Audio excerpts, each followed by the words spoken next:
Aloha, you're listening to the Bungocast. I'm your host, Bungo Man. Currently, it is 73 degrees with a wind chill of 71. I'm joined today by Zelinar XY. Zelinar XY, how are you? Doing great, brother. How are you? I'm doing pretty good. I'm actually pretty tired.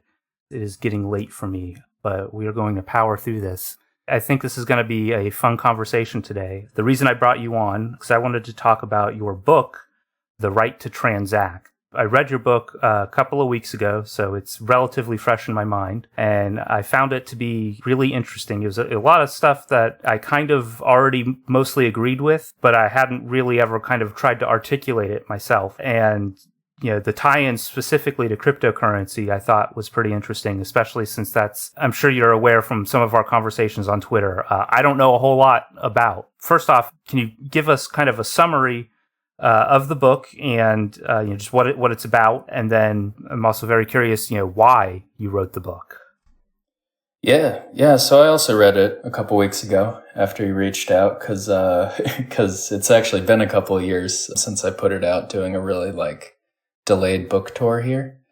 The book, it's The Right to Transact. It's about what it sounds like it's about. The basic contention, to put it as briefly as I can, is that this should basically be in the Bill of Rights, that it's one of the big ones right there with, free speech, assembly, right to bear arms, the due process stuff, all that. You should be able to buy and sell freely using neutral money that isn't heavily surveilled and doesn't serve as some kind of social engineering remote control for bureaucrats or central bankers or something. I feel like the logical next question is okay, it should be in the Bill of Rights. It's a fundamental sort of, human right type of thing. Why isn't it? And why doesn't anyone talk about it? And I think the answer is just practical, logistical. The technological development until this generation, the past 10, 15, 20 years, it just didn't really occur to anyone that money itself could be a tool for a whole new kind of censorship, not just keeping people from saying things, writing, expressing things, but basically exercising total control over their lives, because you get to decide how they can spend money, where they can spend money, whether they can spend money, whether they can receive money, that kind of thing. And these capabilities have just snuck up on us. We're basically to where, China's pretty much already built it, but any big Western industrialized country could be living under this sort of regime entirely, and not just sort of patchwork, mostly increasingly like we are, in a matter of a few years if somebody made it a priority. So I don't know. It's time to start a little discussion about this, in my opinion, and that's why I wrote the book. Yeah, one of the things that you mentioned that really struck home with me was that if you lose the right to transact, if that's something that's can no longer be taken for granted and is taken away, none of the other rights that you think you have, particularly as an American, none of those really matter anymore. If you can't, send or receive money, do you really have any ability to engage in speech or to do, just like you said, any of the basic things that would support your life and allow you to enjoy any of your other rights? And I thought that was a very important thing to point out, because like you said, this is something that I think it was probably predictable as soon as computers became a thing in the middle of the 20th century. But for most people, yeah, it really has kind of just snuck up on us that this is isn't just a thing that some sci-fi author could dream up, that there are people in the world right now who are working to make this a reality, not just in China, but throughout the whole world. Yeah. And we're going to have to deal with this very soon. I'm worried, just because I don't know if we're really going to have a good answer for this before, we find that suddenly it's rather mandatory. What are some of your biggest fears, particularly around, the current state of our right to transact? And what are some of the biggest threats that you see? Yeah. So, I agree with you that sort of, and that's when it really kind of clicked for me, is when I read that argument that you described, because it's not mine originally. I'd been toying with this idea, that I'd been trying to sort of figure out what I was doing, messing around in cryptocurrency, like, because while it would be nice to hyper gamble my way into, I don't know, generations of, my descendants not having to work or whatever, that's nice, but I don't exactly expect it to happen. And also, I like to think that that I'm reaching higher in terms of my ideals or whatever. So I was trying to articulate it to myself, and I was messing around and, writing a few pages, it might have been a long rambling blog post or something. But then I read a couple of things happened, and I read a couple of things. The things that happened were, COVID lockdowns were eye-opening in that it's like, essentially, I feel like I'm never going to convince myself, they would never do that again.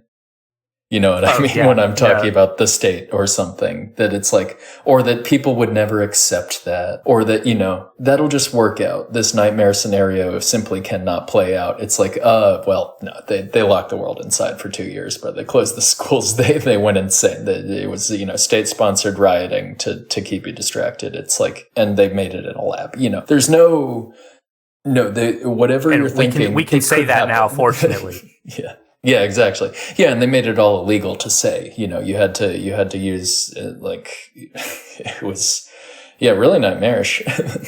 Yeah, for quite a long time, I would not be able to publish what you just said on YouTube. Yeah, I'm fairly certain I can get away with that now. 2020 did a number on me, precisely for the reasons you were saying there. The realization that no, they'll do it, and no one is going to do anything about it. Yep. I think that's probably my biggest fear about all of this stuff, is that, myself included, like, I'm just some guy, I don't have any real political power to speak of. So there's not a whole lot I could really realistically do. One of the things that your book touches on quite a bit, maybe the last half of the book, is about central bank digital currencies. So I was curious if you could kind of give us just an overview of what central bank digital currencies are, specifically the mechanisms that allow them to tie into, the whole discussion about the right to transact. Because I think that's kind of ultimately where all of this is going to go.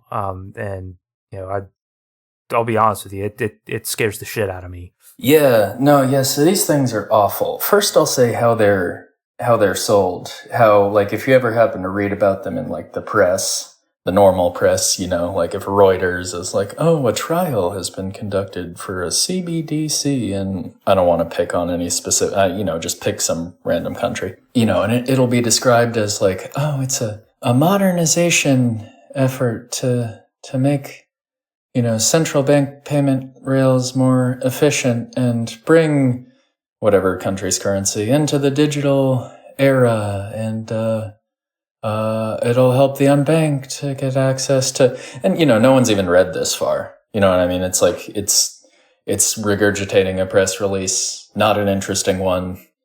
No one cares. It's this acronym that I feel like now people are a little bit more familiar with it, but when I started looking into this and writing about it, no one had heard of this. What it really is basically it's Turing complete money. It's totally programmable money, or at least it could be. I mean, what it is it barely really exists anywhere. The U.S. thankfully is not continuing, at least during this administration, with efforts to build it. Europe is saying they are, and I don't know. They just haven't really talked about it much in a couple of years. They're progressing with the planning pilot stage or whatever. They've moved on to some new stage in their bureaucratic process. Luckily, they're slow at everything. And in China, it's hard to know what's happening in China. At least if you're me, I don't speak the language. I don't know who to ask. People will tell me nightmarish things, and I can take them at face value or not. I don't know. But what it could be is basically the central bank, and let's just do America. The Federal Reserve every dollar is issued by the Federal Reserve. It's a Federal Reserve note. That's what it is. But with a central bank digital currency, it is electronic, as are most, most money is now. But it's electronic and centralized, and it's a direct liability of the central bank. So how this would look practically is probably that you have like My Fed Wallet or something as an app on your phone, and your money's in there. And, that sounds fine or whatever, except that the people who do monetary policy, who decide the supply of the currency and the interest rate and everything, are also like your consumer bank.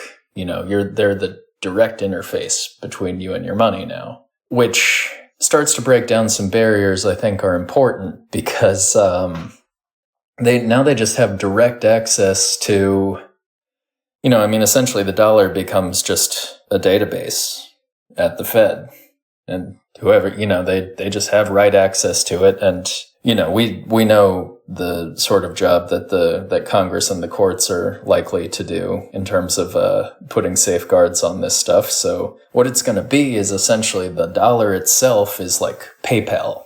The terms of service don't really say anything. It's confusing. One day you just get kicked off, but you're not kicked out of your bank. That's catastrophic, don't get me wrong. You're not kicked off of PayPal, which can be awful if it's, if your business depends on that or something. You don't get to use your national currency anymore. You know what I mean? Do you ever find out why? I don't know. Maybe not. Probably not. Or, you get some email that you've violated the terms of service. So you just live in the black market now. You can't work. You can't buy anything. Cash will be illegal. Otherwise, these things don't work. This goes with, the elimination of cash, like, logically. And it could also be any less catastrophic scenario. You know what I mean? Like, the things that central bank digital currency enjoyers tend to talk about in their little white papers is...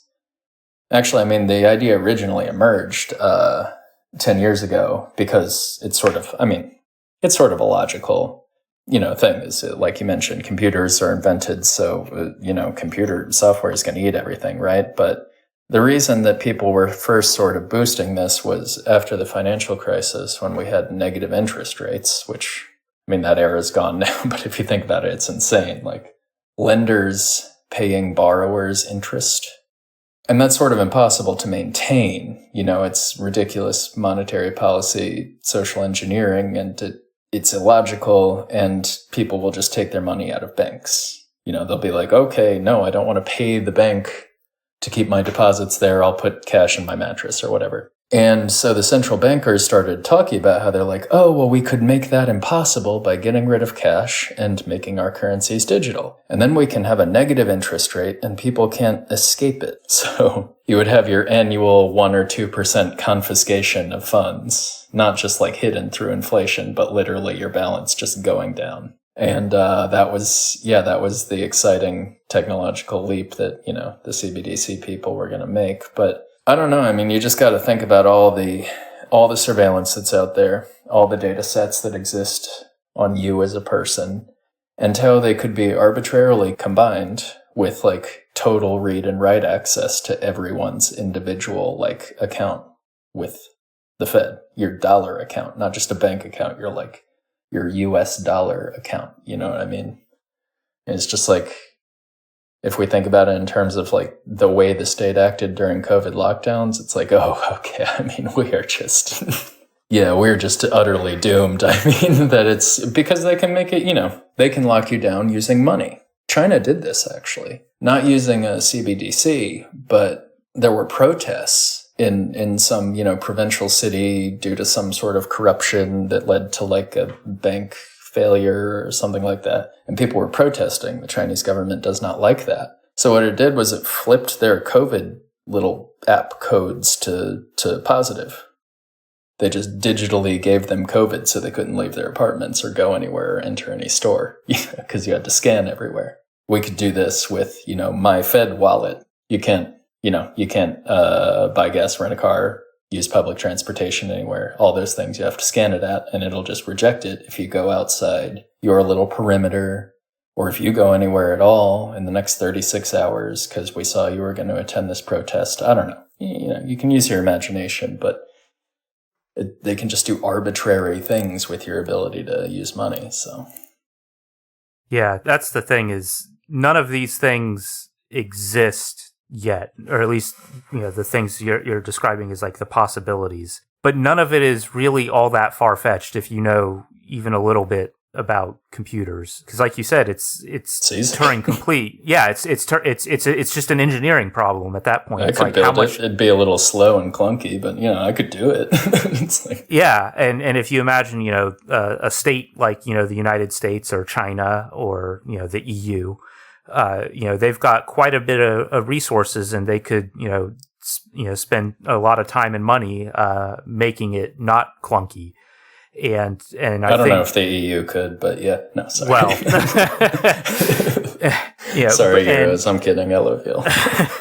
We love the 3 Europeans that listen to this. The thing is like there could be some advantages to it. Like you were saying, there's things that they could sell it as as a modernization of your your ability to pay for goods and services, but that ability to combine it with the surveillance is really, I think, the kind of the crux of what makes this ultimately a really scary thing. Because you mentioned like specifically making cash illegal, which I think is something that for quite a while, there's definitely a strain of politician that has wanted to make that a reality. When you combine that with the existing know your customer and anti-money laundering laws, which I've long been not a fan of, just because I find them to be obtrusive and annoying. But when you combine that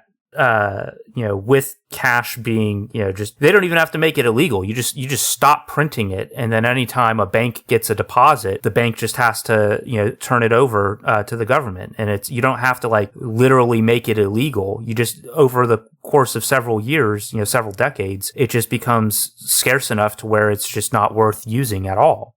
Yep. And you combine that with pretty much total surveillance that, we're under, at least digitally. I'm fairly certain my house isn't bugged, except for this microphone I'm speaking into now. Yeah. But anything I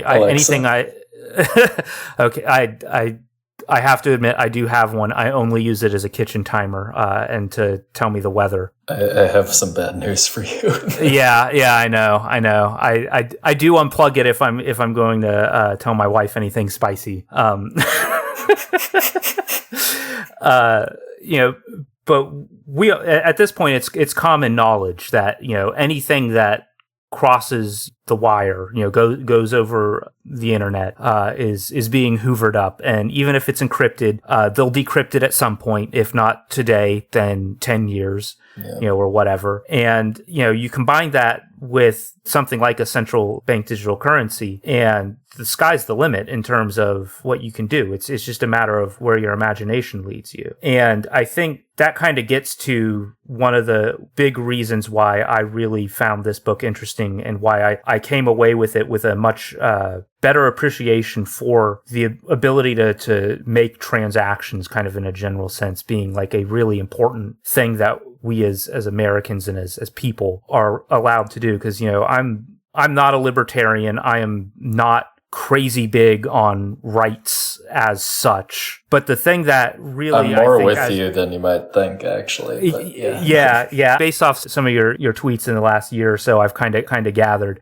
but the thing that really, like, as I was reading, particularly, the stuff about the surveillance and the know your customer laws and all that I kind of, something that really kind of clicked for me was that, like, okay, yeah, it would be great to use this just on my enemies and to like simply not let them ever gain power, which is, I think, actually more of a realistic possibility than most people think. However, there is no way to use this only against your political enemies. In order for a financial system that is digitized and centralized like this, like what you describe in the book, to work, everyone in society has to be forced to participate in it. And so there is no escaping it. There is no, being like, well, I'm just simply not going to be subjected to this surveillance. You would have to be. And I think that even if I was like, the benevolent dictator for life, I think that is a amount of power I would not even want myself, because I think corrupting influences aside, I think the ultimate effect that it will have on society is, I cannot imagine it being good. And I realize, like the only like kind of examples that we have of this are fiction. And I'm sure you've seen some of my threads on Twitter about fiction and how I feel about making arguments from fiction. I'm generally against that. I think that dovetails a lot with like one of your main points in the book, which is that none of this really requires a crazy out there imagination. Here's the thing, like for the record, this has barely been addressed in fiction. I spent a long time looking for it, because it seems like a sci-fi scenario, and I'm sure there is stuff. And actually, I found like a reference to a reference like a few months ago, and I like wrote it down somewhere because I was like, oh, someone sort of started to like like think about, I think it was like Huxley or something, some book I haven't read, but so we'll see. But like literally the only sort of people envisioning this kind of thing that I can find anywhere is like the Book of Revelation. The mark of the beast, the ability to buy and sell or whatever. It sounds like a sci-fi trope, and I'm not super well read in sci-fi, but like, find me the sci-fi.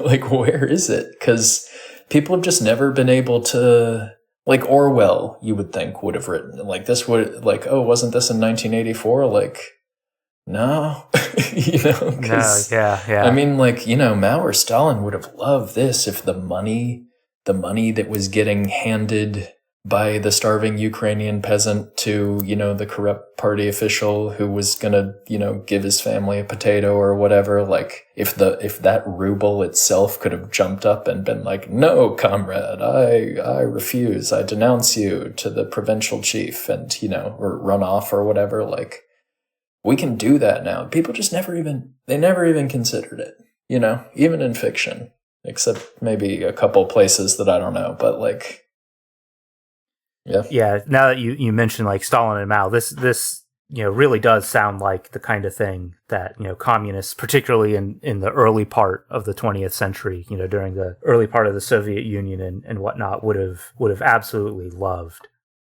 Yeah. And I say that in the most derogatorily way possible. Not a big fan of them on the Bungocast. No. Everyone should read Always with Honor. That is a great book. I'll link it in the show notes. I meant to pick that up, actually. I was seeing that. Good reminder. It's out on Passage Press now. Yeah. Let's see. All right, so the good thing about recording is we can cut this part right here where I'm going through the book trying to find what I wanted to bring up next. Nice. We don't have to. It can be real for the people. Okay. So one of the things you mentioned in the book that I thought was particularly interesting was high modernism. You reference in particular Seeing Like a State by James C. Scott. And so I was wondering if you could kind of give us just a brief overview of what high modernism and kind of how it relates to a technocrat's vision of a fully digitized currency. Yeah. So high modernism is a term that, so I'm going to recommend a book right now. Seeing Like a State is great. And, I mean, look, I'm no anarchist, I think is how James C. Scott described himself. Certainly not that. Not sure if I'm a libertarian. He very much is. The Art of Not Being Governed is a good book. I don't agree with any of its conclusions, but descriptively it is very good. It's a lot of fun. I've been halfway through that for years. I just pick it up every once in a while. I just can't, I don't know. It's too much detail about like early modern Burmese like state formation or whatever. I'm like, I can't say any of these words. But is high modernism is a term that James C. Scott came up with to describe, I think his words were a muscular form of modernism. So like, modernism, I have my complaints. A lot of people do. Maybe if we could turn back the clock, some of us would. I don't know about myself personally. But, modernism is, it's railroads, it's mass literacy, it's standardized machine parts, it's shipping containers, although those came along later. It's everybody has a last name, you spell your name one way your entire life. National ID cards, I don't know, home addresses, it's organization, systematization, it's, so the bureaucrats so that the state can see you, Legibility. Yeah, legibility. That is his term. And it's great because, if you compare it to the Middle Ages, it's like, I'm here from the king is going to raise a standing army. Damn it. Like those French, it's like enough with that. I'm the king of Spain, and I just, it's time for a permanent military levy or something, and there's a reason they didn't do this kind of thing, but, it's like, okay, what am I going to do? I'm going to send my goons out to the villages, and I'm going to get all the young military age men and a bunch of their horses and mules, and I'm going to draft them all to my army. Okay, here we go. Hey, send me all your military age men. It's like, okay, well, there's Juan. It's like, all right, where's Juan? It's like up the hill. It's like, okay. All right, yeah, I'm gonna go up this hill and ask for Juan. They tell me, oh, well, there's two Juans. It's like, well, which one? Oh, there's Juan the Smith, and then there's Juan. Well, I think he went off with his uncle last year. I don't know. Let me ask Maria. Hey, Maria, have you seen? It's just there's nowhere to check. There are no records. It's hopeless. It's illegible. Modernism makes it legible. It gives everybody a stable, identity you can express in JSON format. It's like it's something standardized. And I don't know, maybe that's fine. It's probably fine. It's how we live now. I doubt that we could all have clean drinking water and plumbing that works and the ability to make an appointment at a dentist within a week if we didn't have all that, so it's okay. High modernism is all of those principles of organization and standardization just taken to an illogical extreme, turned into a mental illness, just applied ruthlessly with no vision of the original intent, or why this might actually be I'm sorry, is this supposed to help people, And I don't know. I feel like the classic examples would be collective farming, the Soviet Union, just sort of or Mao's Great Leap Forward, it's like, okay, all right, semi-medieval peasantry, it's time to be modern. We're just going to herd you all onto this modern farm. We have a shiny new tractor. Go be modern people and farm modern, famine, just famine. Because there was no, this doesn't make any sense, there was no plan here. Other examples, he likes are the sort of planned capital cities in places like Brazil, where it's okay, we're a modern country now. We can't have all this quaint, Sao Paulo or Rio or whatever would have been the capital. It's too ethnic and particular and Brazilian. It needs to be just, soaring concrete that could be anywhere in the world, where we house our bureaucrats who could be bureaucrats anywhere in the world, just planning very modern scientific things that would create the perfect state anywhere in the world. It's that whole aesthetic, And I feel like that's what sort of lies behind the push for KYC, AML, for CBDCs, for surveillance of non-financial stuff, just the surveillance in general. It's the urge to, it's like, what the hell are these masses doing? What are they out there buying and selling? What, they're just buying milk? Who bought milk? When? How much did it cost? What else did he buy? Should he be buying all that? It's the urge to know and control everything, basically. And I think that's why when I started the book, actually, it was a little less the party lines, just because this was such an obscure sort of bureaucratic thing and wasn't really in the discourse. It was basically bipartisan. Luckily the Republicans are on a whole,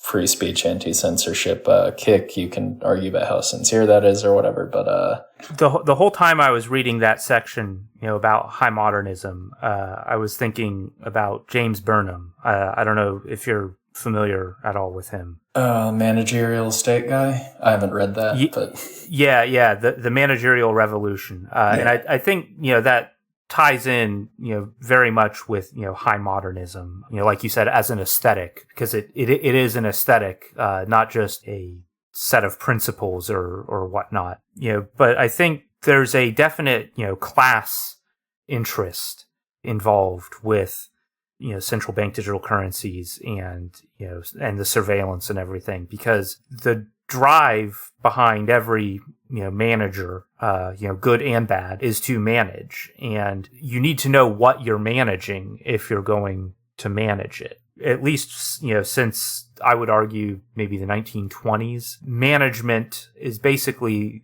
in control of society. It's no longer capitalists. It's no longer, feudal monarchs. I think whenever people talk about, how we live under a capitalist system, it's like that was maybe true in the 1890s.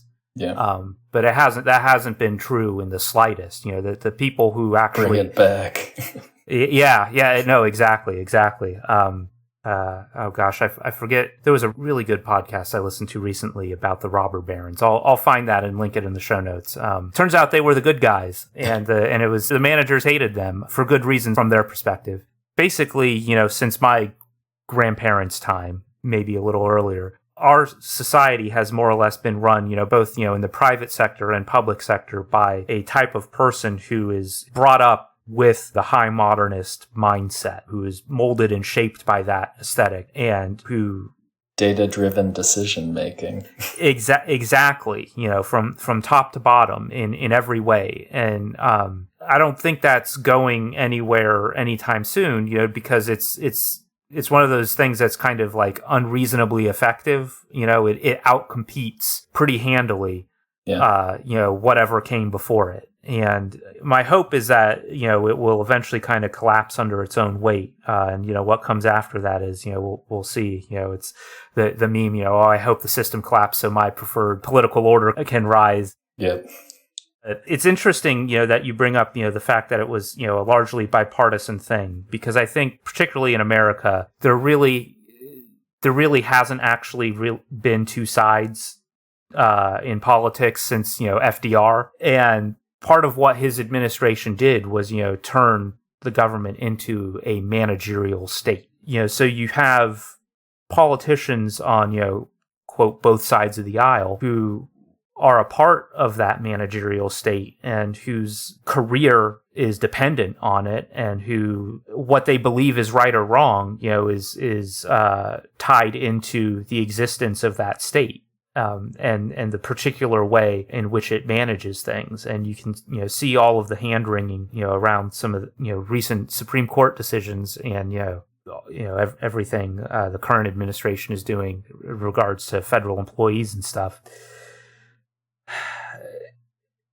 I think all of this, the digitization of currency, I think that is, like you said, it's definitely a high modernist thing, but I think it's driven by a need for complete control. Any government is going to need control, but I think you kind of mentioned like a pathological nature to it, and I think that's definitely onto something, because I think ultimately what it would do, what the digitization of currency and all of the control mechanisms and surveillance that would be required for that would do is it would level out culture in a way that makes things, forces things to be the same pretty much everywhere and disallow any kind of like regional differences. Well, there's a scientifically optimal way to be a person or a nation, right? There has to be. Just do the science and figure out the best way. It happens to be mine, but Yeah, and conveniently you have this giant hammer that allows you to, to smack down any nails that, might cause a snag. Science hammer. Yeah, it's very interesting that you brought up the high modernism stuff, because I really do think that connection is not a spurious one, that you really kind of honed in on the underlying impulse behind why there are people who are writing those white papers, and proposing this stuff, even if they're being somewhat coy about it, but the people who are doing that, are like the WEF types who, are like high modernism personified. Yeah. Well, I mean, the assumptions behind all of these white papers that you get out of places like the Bank for International Settlements, they write, a dozen of these a year talking about like how central bank digital currency could modernize. I mean, that's the sort of language they use, but the assumption is always that more surveillance is simply good and ideal, because that way the people in charge, the managers, know more about what's going on. They have more data and they can stop the tax evasion and the money laundering and the crime. Now, does mass surveillance reduce tax evasion, money laundering, or crime? Is that clear at all? I mean, maybe along the margins, but I feel like I would say no. Yeah, probably not. But yeah, no, I mean, you made a pretty convincing argument in the sections where you talk about that it doesn't actually really do any of that. And I'm a pretty big believer in that the purpose of a system is what it does. And if it's not doing that, that's not actually the purpose of it. Well, because, to stop money laundering currently, what we do is we have a system where banks, when someone moves too much money at one time, or I don't know, has a funny look about them or something, they have to generate a suspicious activity report. They file this with FinCEN, which is a part of the Department of the Treasury, and then nothing happens. The end.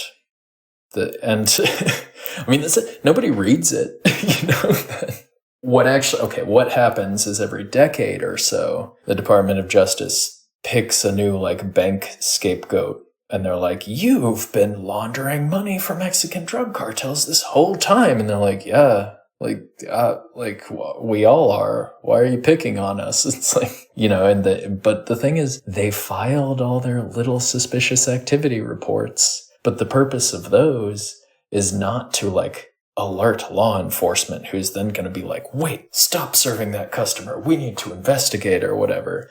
It's basically compliance in this sense absolves the bank. They go, "Hey, yeah, these drug dealers sure seem odd. They're moving a lot of drug money. Just so you know, Department of the Treasury." Silence on the other end. "Okay, we'll just keep doing it then. Glad we could comply." And then, eventually they get fined 10% of one quarter's profits every decade. And it just goes on like that forever. We do not care about money laundering. Society does not give a fuck about money laundering. Sorry, I don't know if we curse on the Bungocast, but we care about We can say fuck. Yay. I wasn't sure if this was a family program. What we care about is maximum surveillance, just mega always surveillance. I think they do care about tax evasion and fairness. I think they like collecting taxes, but they don't care about laundering. I know money. I'm not gonna evade my taxes. No, I would never even consider it. I wouldn't even know how. I have a W-2 job, so wouldn't even begin to know how to do that. Here, stop recording for a second. Let me. Yeah. No, but another thing I thought you mentioned, you said, this impulse is never going to go away. You know what I mean? This high modernist. I mean, maybe when we reach like the next dispensation, the next like fundamental ordering of society, post capital or post managerial state, whatever. Maybe a new aesthetic takes over or something, but like until then, people are always going to have this instinct to, because the technology exists, surveil and control all of the money all the time. And so it will be built most places. And I don't think simply like making a law that, it's like, even if it's in the Constitution, that's never stopped anybody. I mean, like, when was the last time the Fourth Amendment mattered? It's like, it's going to have to be a technological solution.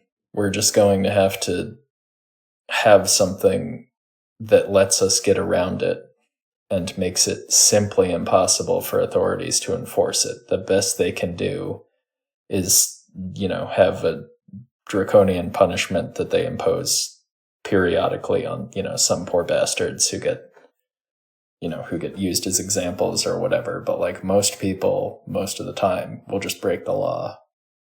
And that's basically, I think, the only thing we can do. And that's why, Bitcoin and Monero and stuff is cool. Can you explain that a little bit more? I'm familiar with what Bitcoin is. I'm sure most of the audience is probably familiar, but how exactly does Bitcoin offer a technological solution to this technological problem? Sure. So my fellow cryptocurrency industry participants are uniformly awful and should be ignored. Let's just start there. Yeah, it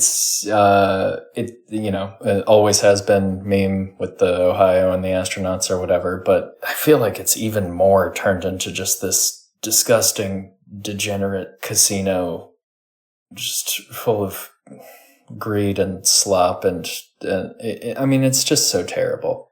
But none of that really matters, or it can, you can say it matters for other reasons, but it doesn't stop the fundamental point of cryptocurrency, the only thing that it was ever actually built to do, from working. I mean, it's worked from day one, essentially. It allows you, it grants you technologically the right to transact. I mean, there is literally no force on earth that if you have like your physical freedom, which is a big if. I mean, men with guns can make you or keep you from doing just about anything, but let's take for granted that you have the ability to type on your computer and an internet connection. No one can stop you from sending Bitcoin to Kim Jong-un right now. There's no court order, there is no law, there is no, rule. There's nothing standing in the way. You can submit any transaction that is valid according to the protocol, meaning basically that you have sufficient balance, and really that's it. Nobody can stop you. You have the right to transact. You can do whatever dumb or evil thing or good thing you want. You can send it to anybody and receive it from anybody. And yeah, at this point, if one of the major nations or militaries or courts or bureaucracies or tech companies or something could have shut this all down, they would have. It just works. It just does what it says on the tin. The only problem is that a bunch of scammers are trying to portray, they have their own tin. And what it says on their tin is that, you'll get rich, or that this will, or in any number of other dumb marketing schemes we've come up with over the years, like banking the unbanked or something. Maybe banking the debanked, but yeah, no, I don't know that this is, we haven't brought financial access to sub-Saharan Africa or anything. That has not been something that crypto has accomplished. So that was silly. Making everybody rich is silly. Most people just get slaughtered. But you can buy and sell. No, they really can't stop you. It is a technological solution. Bitcoin's big problem is that it isn't private. Monero is, so that's good. Monero's big problem is that it's almost impossible to get your hands on because governments really don't like Monero, which is how you know it works. So how do governments prevent you from getting your hands on it?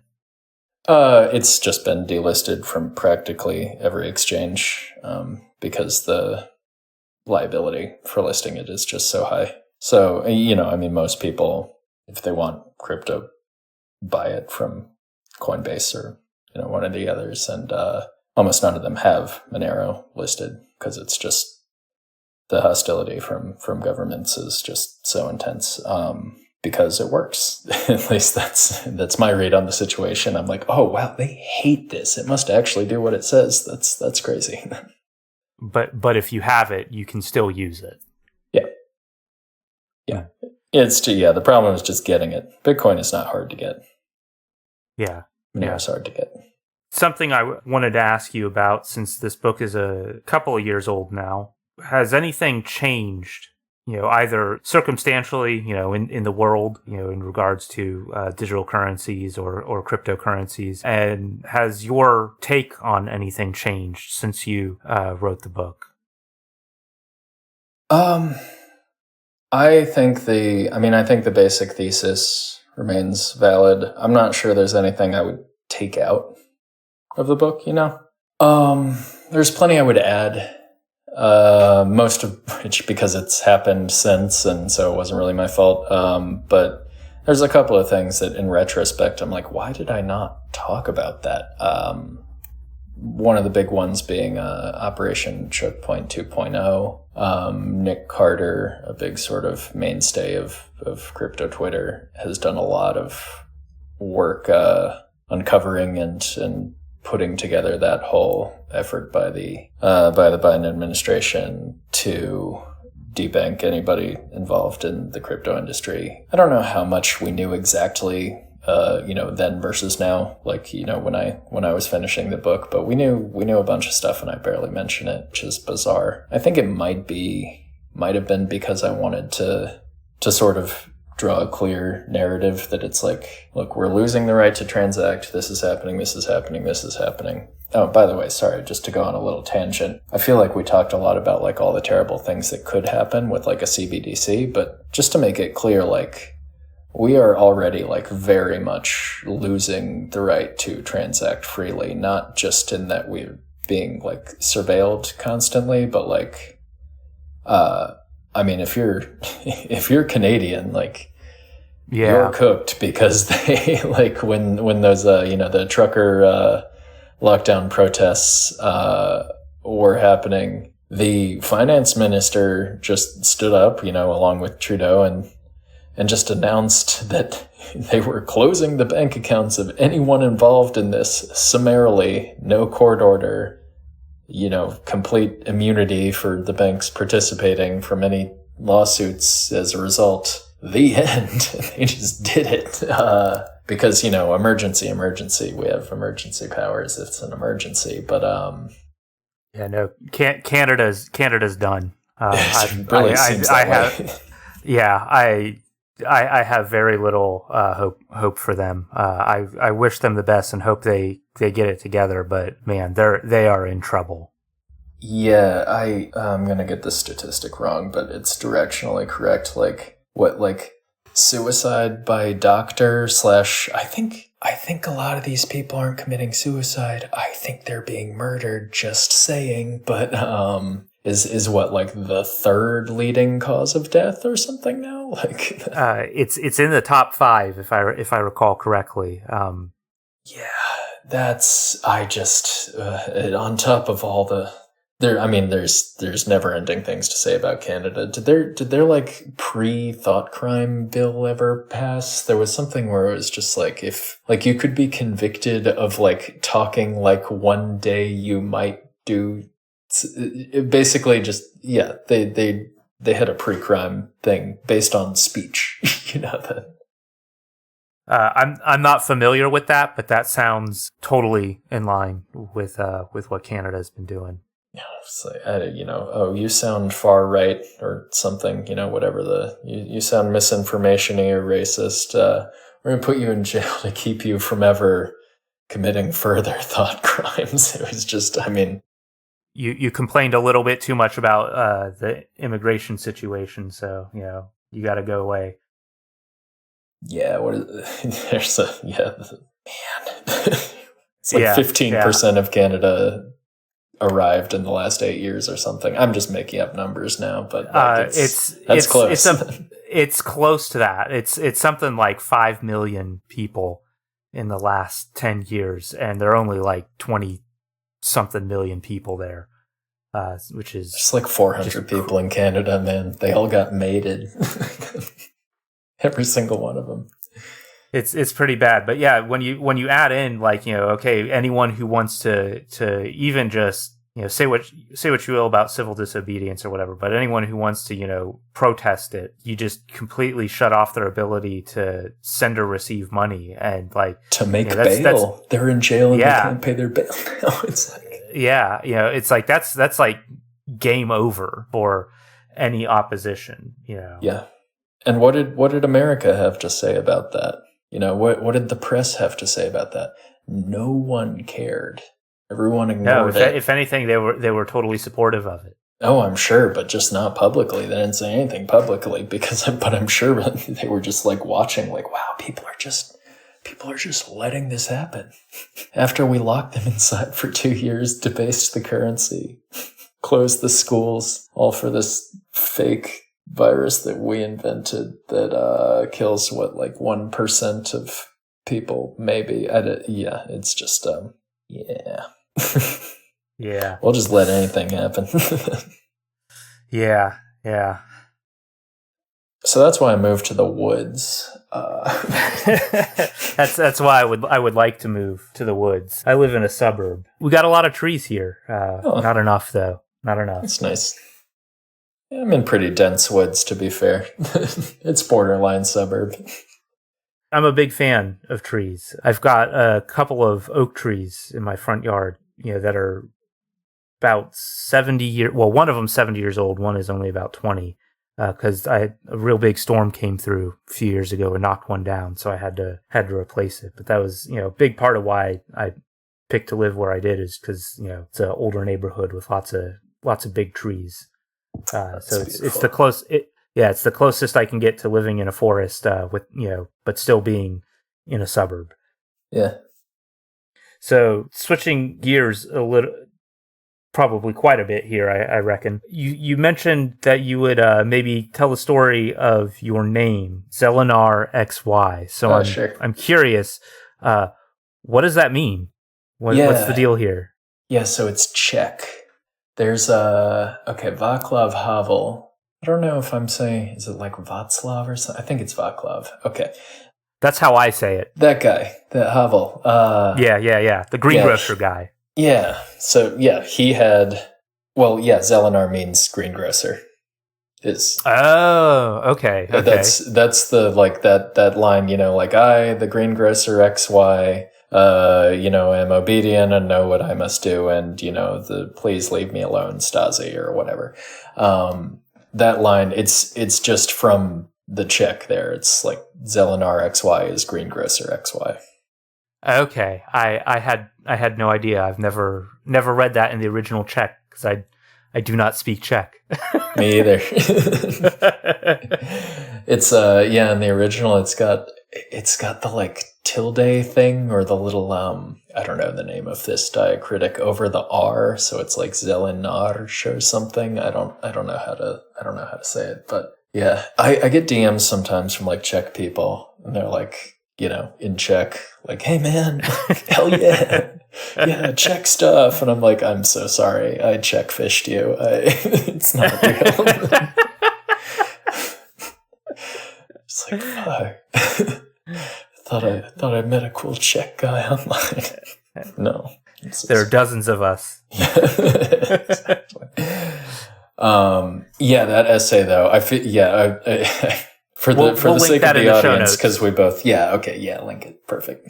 It's great. But yeah, if you want to talk about that for a minute, because I do feel in a way that's kind of relevant to the discussion. Yeah. So basically, how eloquently can I describe this essay? I want to do it justice. Essentially, so he's describing like the purpose of propaganda in like a mature totalitarian state, and he's talking about, you walk down the street in like communist Prague or whatever, and you're going to see a sign in every shop window that says "Workers of the World Unite," and he's like, what do these signs mean? Like, he's talking about the greengrocer XY, and, the XY is like, as like a stand-in for random initials, presumably. Like, so this random greengrocer, what does he mean when he, along with everyone else on the street, puts up the sign saying "Workers of the World Unite"? Presumably, he is not motivated by a spontaneous passion for, the workers of the world throwing off their chains. Certainly he, to some degree, or not certainly, but, likely, based on his upbringing and schooling and, what everyone around him says and what the radio says, likely he's like, yeah, like, workers of the world unite. Hell, I don't know. Great. That's the whole deal, isn't it? But not everyone on the street just put this sign up because they have a deep abiding passion for Marxism, Leninism, and the world revolution. They do it because it's what you have to do. Now, they're not, I don't know, it's not 1937. This is like the 80s. They're not going to drag you into a van and ship you off to a slave labor camp, like mining creosote or something the next day because you tilted your Workers of the World Unite sign wrong. Like, you could maybe just never put it up and nothing would happen to you. Maybe. Likely something would eventually. Somebody's going to tell. People are going to whisper. You're going to get a visit. Eventually, when he gets around from state security or something. But you're not really like afraid either. It's neither that you have this passion for it or that you're like terrified and you like have to submit immediately. It's just that it's easiest if you just go ahead and signal along with everybody else that the powers that be have nothing to worry about from you, and that's the famous line that I'm like copying it from, which I don't, know by heart, but, it's basically like, I, this random greengrocer, know what I must do. I am not going to bother anybody. I am going to obey. I have the right to be left alone. Please, and I'm reliable. Yeah, I'm reliable. That's yeah. And I don't know. I mean, it's basically the somebody. I'm stealing this from somebody. It was amazing. I think it was Eigenrobot had a tweet where he replaced the in this house we believe science is real, racism is too bad, or whatever.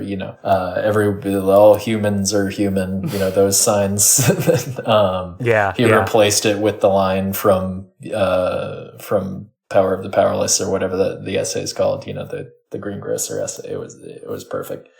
I want to like buy that and put it up in my yard. Although I'm in Trump country now, maybe people might just like not read it and like shoot holes in my mailbox. And honestly, more power to them. Hell yeah. They'll just see the colors and be like, fuck that. I know that libtard sign. There's quite a few of those in my neighborhood. Yeah. I don't know. Can you escape them anywhere now? I mean, like it's And not around here. fair enough. Yeah.